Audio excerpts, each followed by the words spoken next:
Hello, everyone, and welcome to this episode of Ignition Time, folks. This one state is considering a proposal that could double its taxes. In fact, the bill that is being proposed by this state could increase taxes by roughly $12,250 per household. Yes, folks, this is what's going on in our country. Welcome to our channel. Please take a moment to click subscribe if you're not a subscriber already. Also, please enable notifications once you subscribe. Thank you so much for watching, everyone. So what is going on? California lawmakers have actually introduced a new bill that would establish a single-payer healthcare system, an ambitious plan that would be funded. And you know how they'll fund this? By nearly doubling the state's taxes, which are already among the highest in the nation. Again, welcome to this episode of Ignition Time, everyone. Here we go. A new analysis from the Tax Foundation, which is a nonpartisan group that generally advocates for lower taxes, found that this proposed constitutional amendment by the state of California would increase taxes by roughly $12,250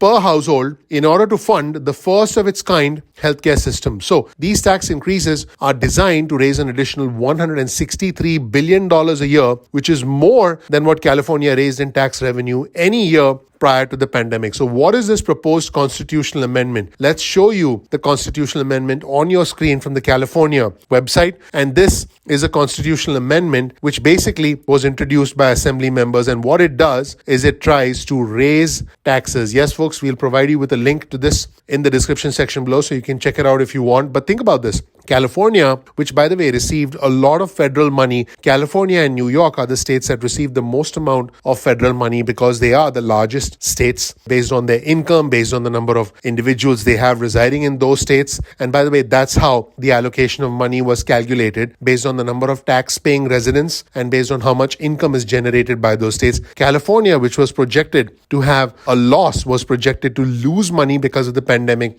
actually ended up with a surplus.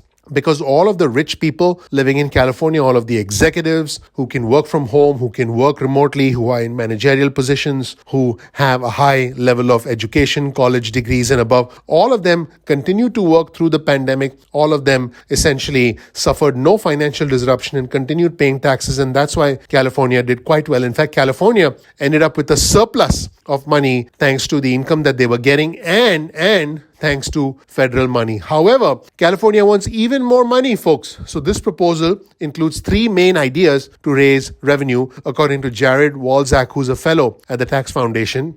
Number one, higher income taxes on wealthy Americans residing in the state of California. Number two, a payroll tax on certain employees' wages for large companies. And number three, a new gross receipts tax. Think about that for a second. Under this bill, the top marginal tax rate on wage earners would actually go as high as 18.05%, which is well above the median top marginal tax rate of 5.3% and the state's existing tax rate of 12.3%. In other words, across the country, the tax rate is 5.3%. If you take all the states combined, the state's existing tax rate is 12.3%, and they now want to raise it to as high as 18.05%. This is pretty incredible, folks. There would be an 18 bracket system, 18 tax brackets in California, which by the way is excellent if you're an accountant working in the state of California. And there would be higher taxes for individuals earning more than $149,509. The highest rate would apply to those who earn more than $2,484,121. So if you make more than $2,484,121 a year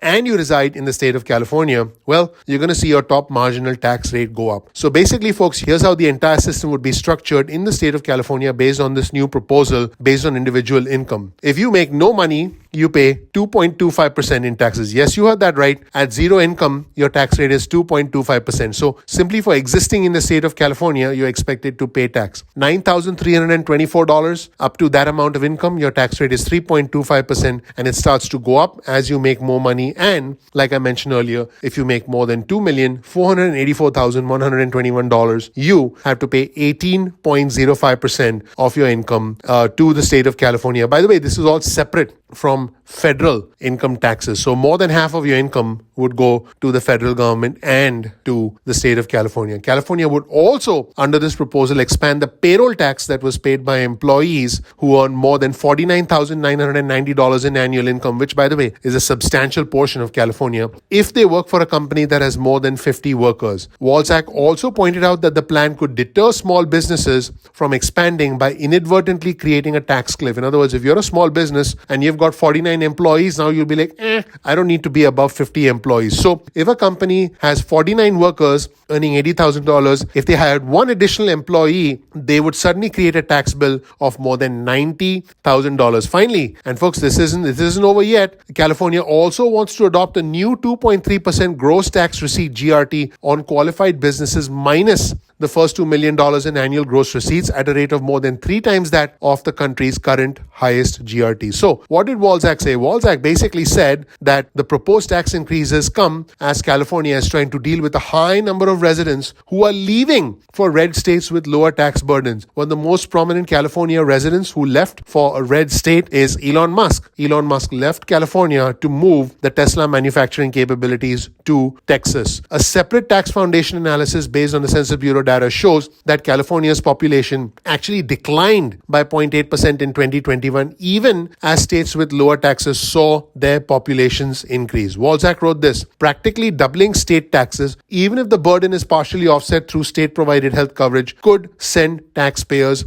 racing for the exits. The taxes would fund government-run healthcare for all Californians, which supporters say would offset the costs of higher taxes and would save money in the long run. So basically, the state of California is saying, yes, we'll charge you more in taxes, but we'll provide you with a government-sponsored healthcare system, and so you're not going to have to pay private insurers. So folks, this is a very ambitious and progressive agenda in the state of California. Let me know if you're in the state of California and whether you agree or disagree with this highly ambitious or highly controversial proposal that was suggested in the state of California. In fact, Governor Gavin Newsom in California, who won re-election, a Democrat, has said that he supports single-payer healthcare in the past. Now, he hasn't commented on this specific proposal, and the Assembly Bill 1400 was sponsored by Assemblyman Ash Kalra. Let me know what you think in the comment section below. The state of California looking to double its already high tax rates in an effort to create funds, to generate funds for a state-sponsored healthcare system. I believe that if you're making hundreds of thousands of dollars, potentially millions of dollars, you can afford your own healthcare. And I believe that a lot of the individuals who make a lot of money in California will say, I can afford my own healthcare. I don't want to have half of my income taken away to pay for someone else's healthcare. And they might run for the exits, which means this proposal